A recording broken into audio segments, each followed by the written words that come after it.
Et il en fut ainsi. Mahomet ne prit aucune revanche, et il n'en autorisa aucune. Il déclara la Mecque territoire sacré.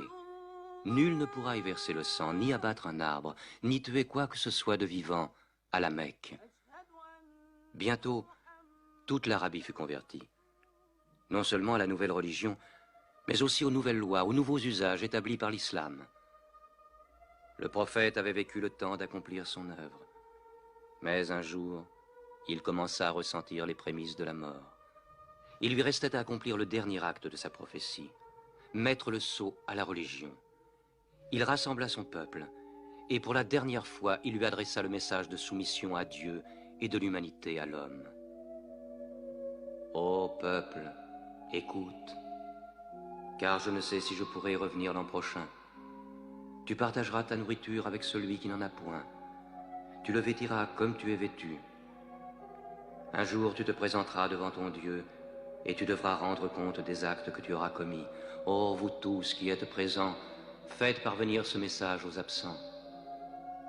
Vous descendez tous d'Adam, et le plus digne de vous auprès de Dieu est celui qui le craint le plus.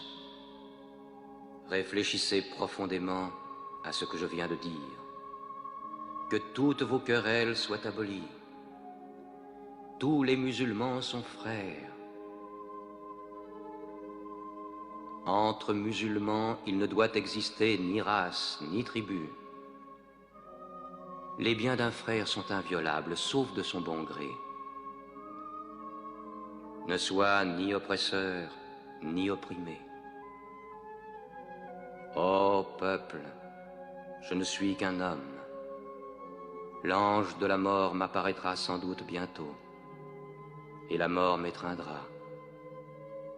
Mais j'ai laissé auprès de vous le livre de Dieu, le Coran, et la conduite de son prophète.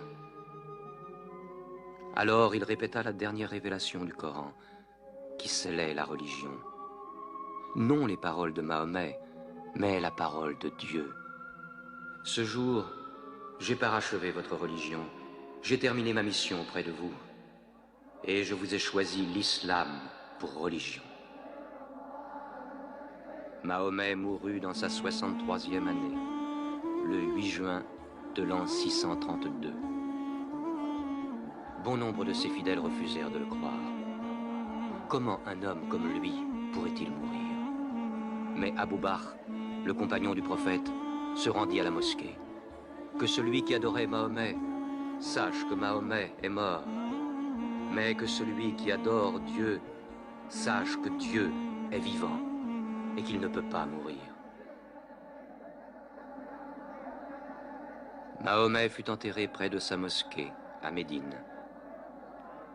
Mais la religion qu'il prêcha trouva sa place dans le cœur des hommes. Elle s'y fortifia, elle s'y multiplia. Aujourd'hui, à la Mecque, ils viennent encore. Le peuple de l'islam paré de la blancheur du pèlerinage, tous égaux devant Dieu, tous unis en ce lieu de prière, l'âme de chacun se joignant à celle de son prochain dans une même communion, adorer un Dieu unique.